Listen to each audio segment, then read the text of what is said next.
Hey, Shalom Israel, Most High in Christ bless. Welcome to another edition of 15 Minutes with the Captains. I'm Captain Josiah. With me I have Officer Abraham.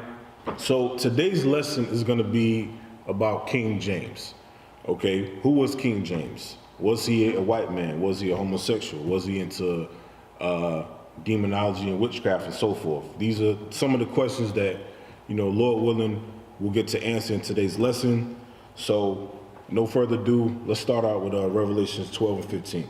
This is the book of Revelation, chapter 12, verse 15. Come on. And the serpent cast out of his mouth water as a flood after the woman, that he might cause her to be carried away of the flood. When you jump up in the chapter, it mentions a woman with a crown of 12 stars. This woman is referring to the nation of Israel. Read it one more time. And the serpent cast out of his mouth water as a flood after the woman, that he might cause her to be carried away of the flood. So the same serpent from the beginning casting out water as a flood, meaning lies, after the woman to carry her away. Carry her away from what? This Bible. Okay, with lies, philosophies, and so forth. Okay, one of the lies is that this white homosexual that allegedly wrote the Bible, which he did not, would carry the children, as the children of Israel would wake up, they would say, okay, if a white man wrote the Bible, I don't want nothing to do with it. The same white people that carried us into slavery, okay, then we would take the Bible and basically cast it behind our back. Right. So read it one more time. And the serpent cast out of his mouth water as a flood after the woman, that he might cause her to be carried away of the flood. So let's get the first book, the Negro Question. One of the lies that the serpent cast out of his mouth is that they ruled everything forever, pretty much. Civilization started with them. Okay, we know historically that the Negroes, so-called Negroes, ruled Europe and Spain and Scotland and so forth for over 1,000 years during the so-called Dark Ages. We're going to read a little bit of that right now. Read what you got. The Negro Question, Part 4, by Lee Cummings, page 8.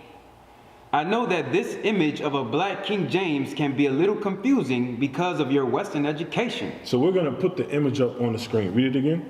I know that this image of a black King James can be a little confusing because of your Western education. But this is the truth that is known by the rich and the elite in the world. Come on. King James came from a long line of black Scottish Stuart kings.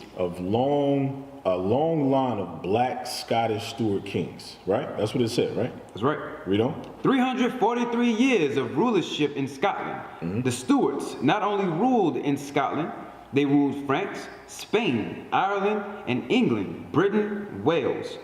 King James was able to rule all of these lands because of these people were of Iberian black descent. So all this is talking about the Dark Ages. Okay, again, we ruled those lands for over 1,000 years. Prior to the beginning at the 14th to the 17th century, okay, we ruled those lands. They began at the 14th century on up, and they began to start whitewashing and so forth of the black images in Europe and Spain and so forth. So get me 1 Corinthians chapter 4, verse 1, because it mentioned King James and the term Stuart, right? That was a surname that they used. Read what you got. 1 Corinthians chapter 4, verse 1. Let a man so account of us as of the ministers of Christ and stewards of the mysteries of God.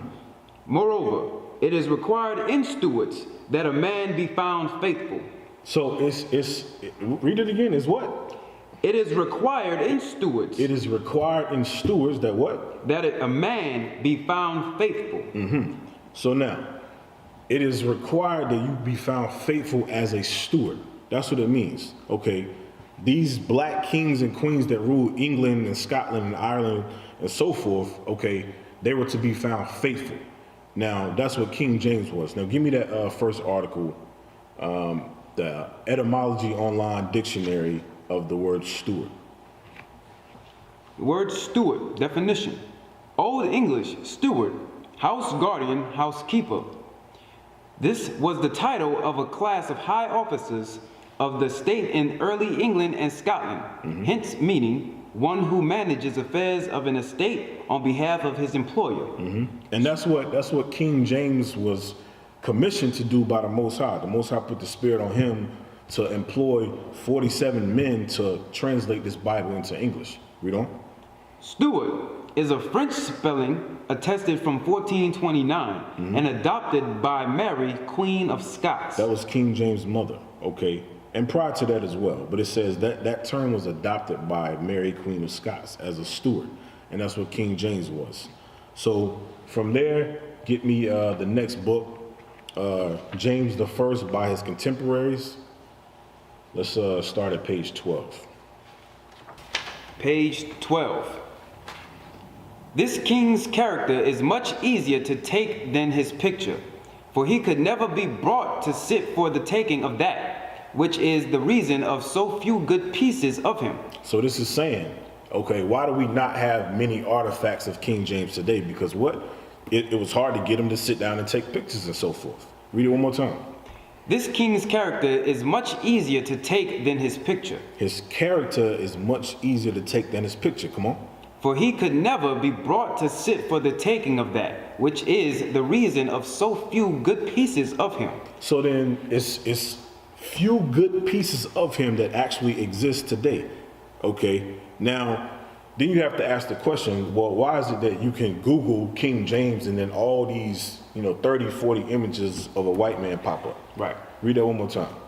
That's the water being cast out of the serpent's mouth as a flood to carry away the woman.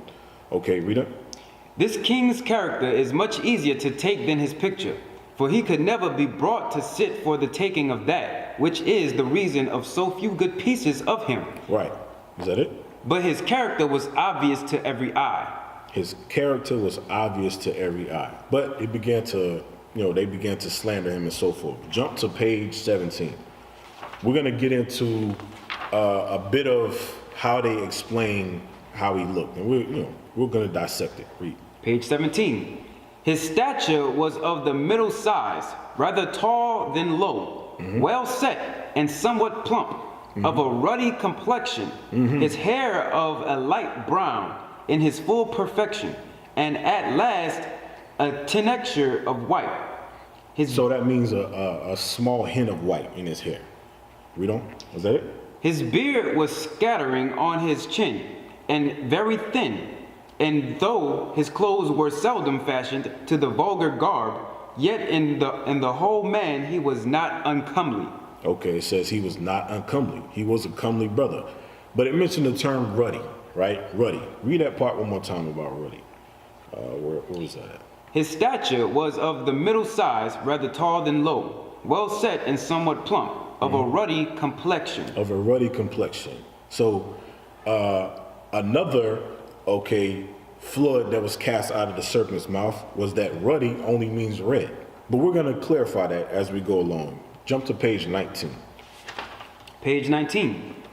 I dare presume to say you never read in your lives of two kings more fully paralleled amongst themselves and better distinguished from all other kings besides themselves. Now this was a bishop at King James' funeral. He was actually comparing two kings. It's going to tell you who he was talking about. Read them. King Solomon is said to be the only son of his mother. So now he's comparing King Solomon to King James. Read it again. King Solomon is said to be the only son of his mother. So was King James. Solomon was of a complexion white and ruddy. So was King James. So now it mentions white and ruddy, and then it references Song of Solomon 5 and 10. I want us to get that real quick. Get Song of Solomon 5 and 10. It mentioned white and ruddy. So let's read it, and then we can get the understanding thereof. Song of Solomon, chapter 5, verse 10.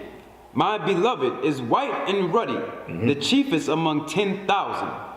Is that it? Yes, sir. Read it again. My beloved is white and ruddy, the chiefest among 10,000. So it says white and ruddy. White and ruddy. Now jump to chapter 1, verse 5. Song of Solomon, chapter 1, verse 5. I am black. What did Solomon say? I am black. Solomon himself said he is black. This wasn't his nationality, but he's describing his physical appearance. I am black. Read on. But comely, O ye daughters of Jerusalem. So now go back to chapter 5, verse 10. Chapter 5, verse 10. My beloved is white and ruddy, the chiefest among 10,000. So now, what does that mean? If Solomon said he's black, the white and ruddy can't mean white and red. Okay, it means pure. Okay, now I want you to go to the Zondervan Bible Dictionary, and I want us to look up the word ruddy. I believe it's page 510. Let's look up the definition of ruddy. A word used to refer to a red or fair complexion in contrast to the dark skin of the Hebrews. Read it one more time. A word used to refer to a red or fair complexion. So it can be used to refer to a red or fair complexion. In contrast. In opposition to what? To the dark skin of the Hebrews. So ruddy, excuse me, ruddy, when it's referring to the Hebrews, is talking about dark skin. Beautiful dark skin. So now, let's go back to that James by his contemporaries one more time. Okay, and let's go back to page 17 one more time. Okay, because they compared King James to King Solomon, and it mentioned white and ruddy. Read it one more time. Page 17. His stature was of the middle size, rather tall than low, well set and somewhat plump, of a ruddy complexion, his hair of a light brown. So it mentioned ruddy. Now the Bible, the Zondervan Bible Dictionary, let us know that ruddy is talking about dark skin, referring to the Hebrews, like King Solomon, okay, and King James, as we're going to get into in this lesson. So from there, officer, get me the next article, Black Boy Inn. Let's read that. This is referring to a hotel or inn, okay, over there in England and whatnot. It's called the Black Boy Inn, and we're going to get some history on that. Why does it have that name? Blackboyinn.com history. There are at least 3 theories to explain the origins of its name. One relates to a black boy brought into the country on a ship.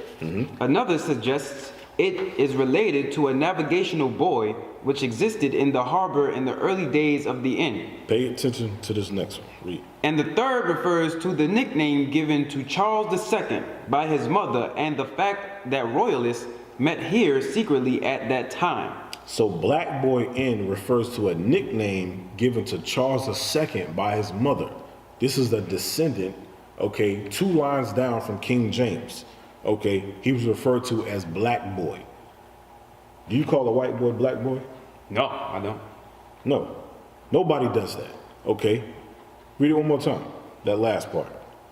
And the third refers to the nickname given to Charles II by his mother and the fact that royalists met here secretly at that time. Okay, so Charles II, King Charles II, his nickname was Black Boy. Give me the next article on Wikipedia. Wikipedia, Black Boy, section Just name. as another reference, okay? Prior to 1828, the pub was known as the Black Boy. Though still referred to by its traditional name, it was officially altered to the King's Arms until a change of ownership led to the restoration of the old name and the creation of the Black Boy Inn as it is today. The inn signs each show a black boy on one side and a black boy on the other. So they have actual images on the actual inn of a black boy on both sides of it. Read on. The inn's name has caused controversy, and there are at least 3 theories to explain its name. One is believed to come from a black boy which existed in the harbor in the early days of the inn. Another refers to the nickname given to Charles II by his mother Henrietta Maria of France because of the darkness of his skin. Because of what? Of the darkness of his skin. Because of what? The darkness of his skin. Charles II was given the nickname Black Boy because of the darkness of his skin. Read on. And eyes, as well as the fact that royalists met at the inn secretly at that time. So now so far we have King James being compared to King Solomon, given a ruddy complexion. We know that King Solomon himself said he's black. The Zondervan backed that up with the dark skin of the Hebrews. We have a descendant of King James, Charles II, being referred to as Black Boy. Let's move on. Let's get the book, The Age of Louis XVI, right there. The Story of Civilization. Let's start at page 247. Page 247. The character of the king entered influentially into the manners, morals, and politics of the age. This again is referring to King Charles II. Read it again. The character of the king entered influentially into the manners, morals, and politics of the age. Come on. He was predominantly French in parentage and His education. parents and education, come on. His mother was French. His father was the great-grandson of Mary. Now don't get tripped up by French. It's going to clarify as it goes on. Just pay attention. Read on. His father was the great-grandson of Mary the Guise or Lorraine. Add to this a Scottish, a Danish, and an Italian grandparent. He had grandparents and parents and so forth from these different land masses. That's what it's saying. Okay, come on. And we get a rich but perhaps unstable mixture. Come on. His dark hair. His what? Dark hair and skin. And what? And skin. His dark hair and dark skin. Come on. Remembered his Italian grandmother. I thought the Italians are white. I guess not. Okay, like I said, we ruled these lands for over 1,000 years. Read it again. His dark hair and skin remembered his Italian grandmother. Give me the next part. When aged 18, he came from Holland to England to fight for his father. Again, this is Charles II. Come on. He found time to beget by the brown, beautiful, bold Lucy Walter. By the what? Brown, beautiful, bold Lucy Walter. That's his wife. Okay. The brown, beautiful, and bold. What was her name again? Lucy Walter. Lucy Walter. Okay. So his wife also was a so-called black woman. Okay. Is that it? Lucy followed Charles to the continent and served him faithfully, apparently with some now nameless aids. Okay, now, so get me the next article. Next article. The next link there. We're gonna look at some coins, okay? Some ancient coins of King James. Now we're gonna put these on the screen, okay? The first one you're looking at is a quarter, okay? If you notice, if you can, zoom in on the right side of the image on the left, it says Jacob there, okay? It says Jacob, okay? The translation of this coin on the front side is Jacob the Sixth, by the grace of God, King of Scotland. Okay, on the other side of the coin, it says Jehovah protects the king. Okay, Jehovah protects the king. So we'll move on to the next link here. And this is another coin. This coin right here actually has King James image on it. Okay, his face. What do you see? A so-called black man with woolly hair. Okay, read that. Scotland, James VI, after accession to English throne. After the ascension to English throne, crowned, armored, half-length figure of King Right. Okay, it's telling you that it's a half figure of the king himself on the coin. Come on. Holding orb and scepter, crown and scepter. That's what that means, a crown and scepter. Jump down. James VI, by the grace of God, King of Britain, France, and Ireland. That's what it's saying on the coin, on the outside of the coin. Okay, it's literally saying James VI, by the grace of God, King of Great Britain, France, and Ireland. What is it saying on the other coin, on the backside? I will make them one nation. It says what? I will make them one nation. Now, where did King James get that from? That's in the Bible. Okay, I will make them. Who's the them? The northern and southern kingdom of Israel. Okay, so now let's move on. Let's move on. Was King James a homosexual? Okay, give me Leviticus 18:22.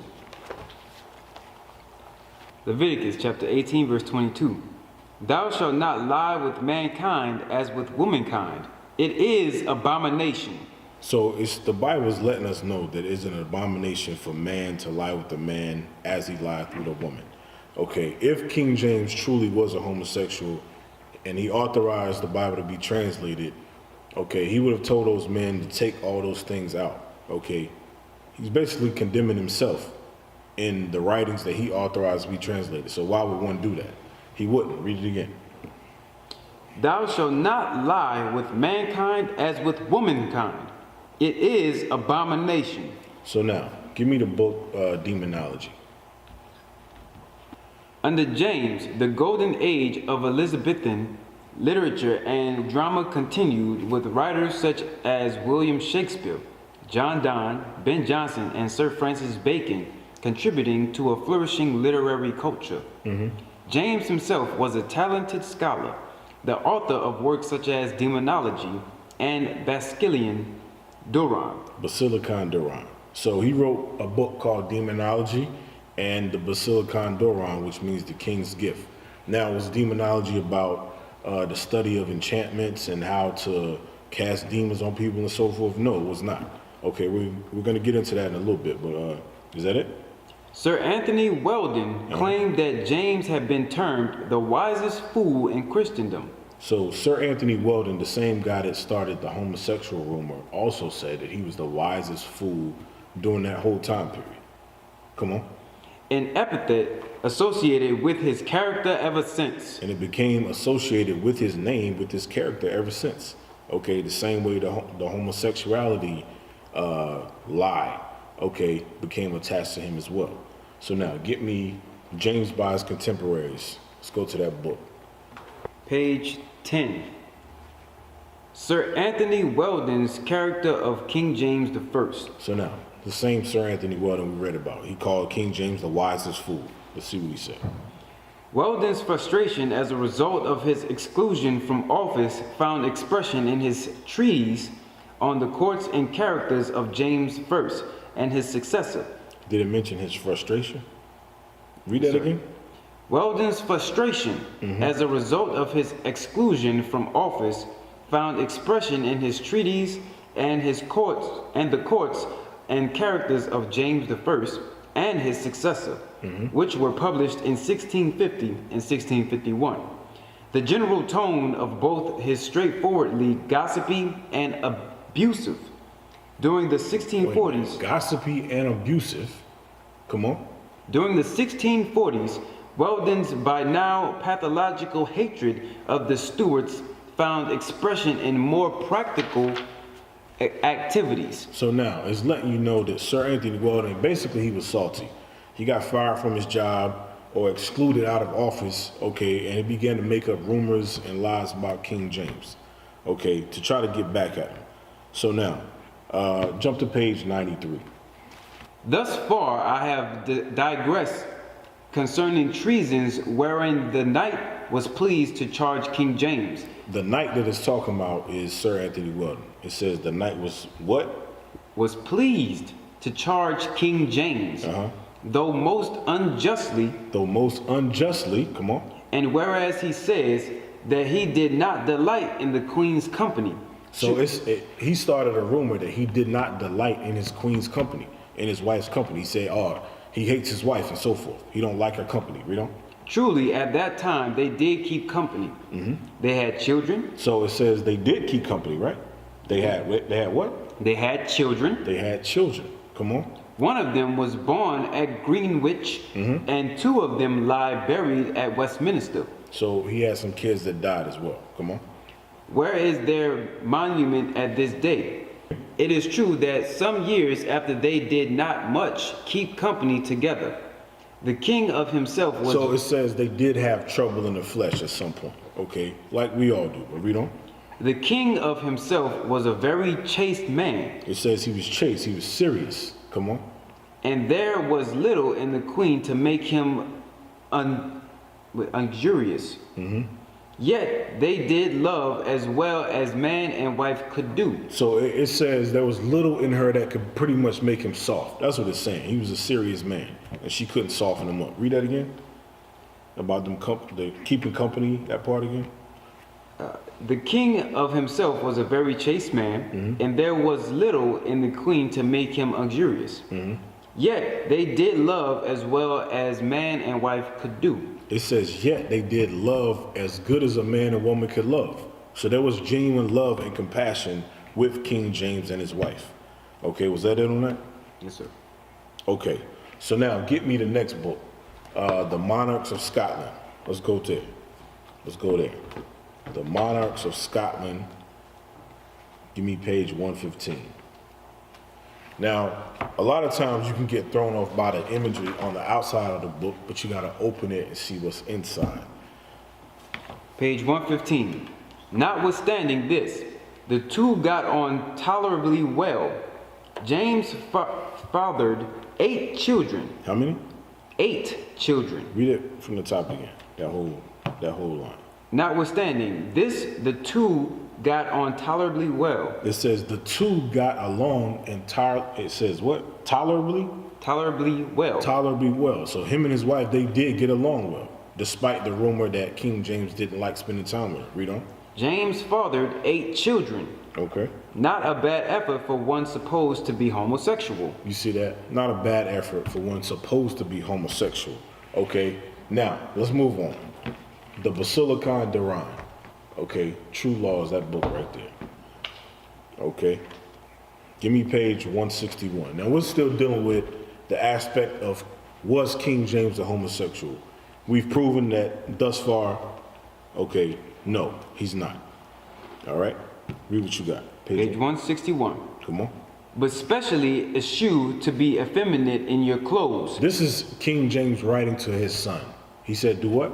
But specially eschew to be effeminate in your Eschew clothes. means to stay away from. To be what? Effeminate in your clothes. Stay away from being effeminate in your clothes. Come on. In perfuming, preening, or such like. You see that? Come on. And fail never in time of wars to be gallardist. Okay. And bravest both in clothes and countenance. It says be brave in your clothes and your countenance. Okay, he's telling his son, don't be effeminate, don't be soft, man up. Read on.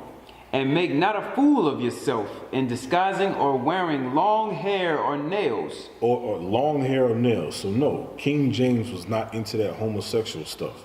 Long hair and nails and so forth. He's telling his son, don't do these things. Is that it? Which are but excrements of nature, and beware such misusers of them to be either of a vindictive or a vain like natural. So now, give me page 137. Page 137.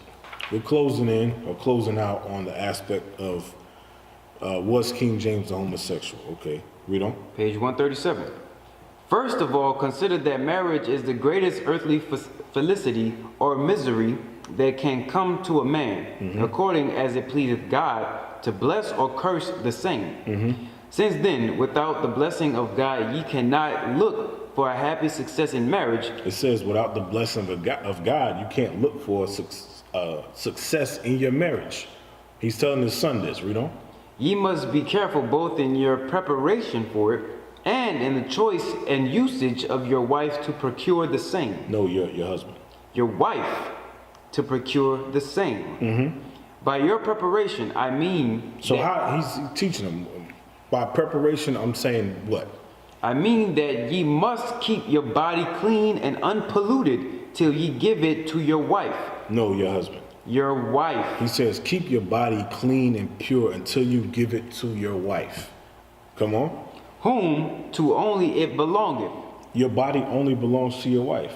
Like Christ said, okay, let every man have his own, let every woman have their own. Okay, read on. For how can ye justly crave to be joined with a pure virgin if your body be polluted? You see that? So he's basically saying you can't be a hypocrite. Okay, keep your body pure. Don't be effeminate in your clothing. Okay, perfuming and grooming and so forth. Okay, he's teaching his son. You can't teach your son not to be a homosexual when you're a homosexual. It's impossible. You can't do it. Is that it? Why should the one half be clean and the other defiled? And although I know fornication is thought but a light and venal sin by the most part of the world. Yet remember well what I said to you in my first book, anent conscience, and count every sin and breach of God's law. Wait a minute. He said what? And count every sin and breach of God's law, not according as the vain world esteemeth of it, but as God. You see that? So he said basically keep God's laws. Okay. Read that part again. Count every sin what? Yet remember well what I said unto you in my first book, anent conscience, and count every sin and breach of God's law, not according as the vain world esteemeth of it. Don't count sin lightly like the world does. Keep God's laws is what he's saying. Be serious about the Most High's laws. Come on. But as God, the judge and maker of the law, accounteth of the same.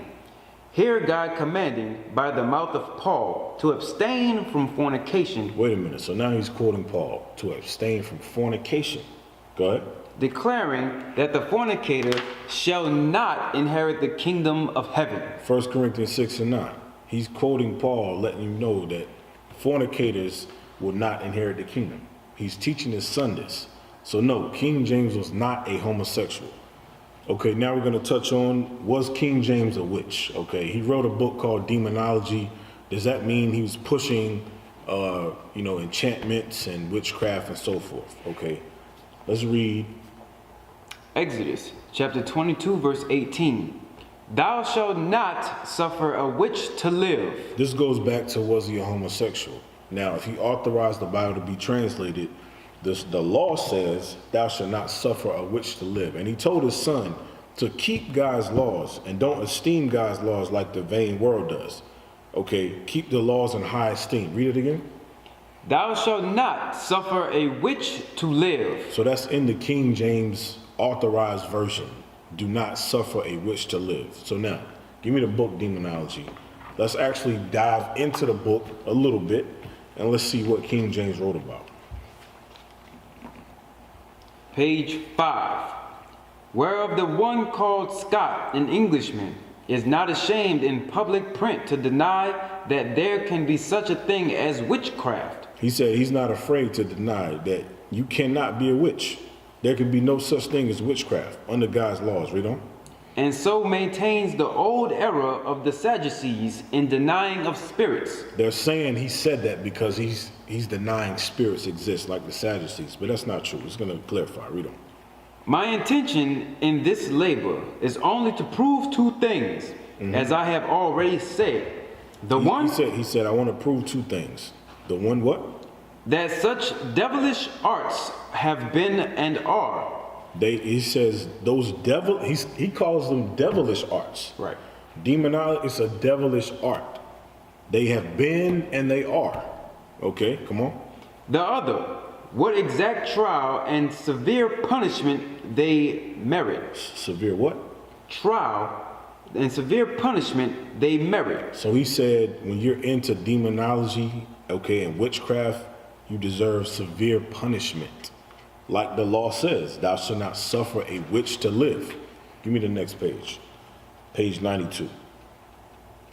Page 92. But to answer generally to such, let this suffice, that first it is well known that the king is the child and servant of God. The king is the what? The child and the servant of God. He's talking about himself.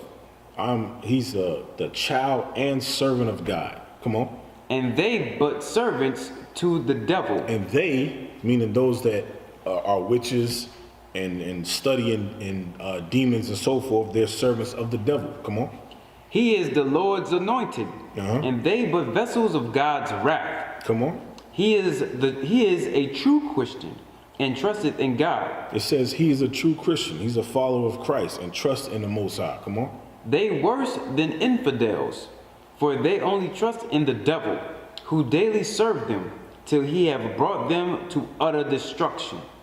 But hereby it seemeth that his highness carried a magnanimous and undaunted mind, not feared with their enchantments. It says what? Not feared with their enchantments. He's not feared with their enchantment. The scripture says there's no enchantment against Jacob. Okay? King James understood that. Read on. but resolute in this, that so long as God is with him, he feareth not who is against him. You see that? So no, the book Demonology was not about pushing witchcraft and so forth. Was King James a witch and into demons and so forth? Absolutely not. He told his son to keep God's laws, and witches and demons and so forth, they deserve severe punishment. So Lord willing, y'all got something out of today's lesson. With that, we say shalom. Shalom. Now they will see the true men of God. We are not black men, we are the Israelites. That's right.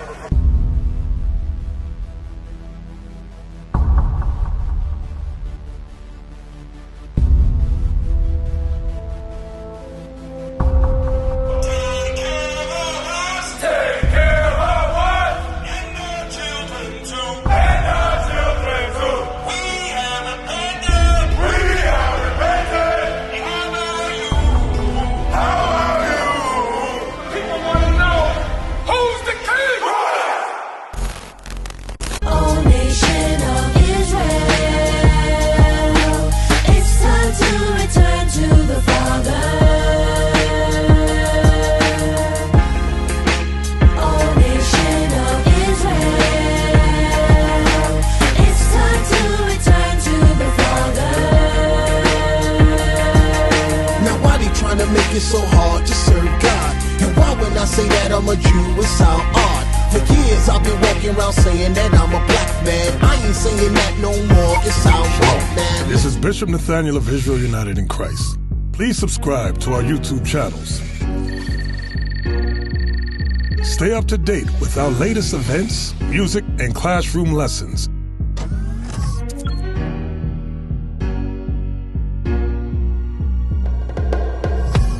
IUIC plans to continue visiting different countries where this gospel has not been preached before. IUIC needs your help in pushing this truth.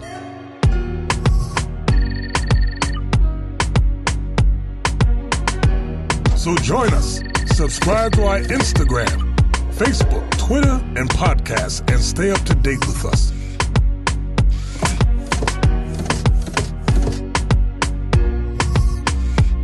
For more information, please visit www.israelunite.org.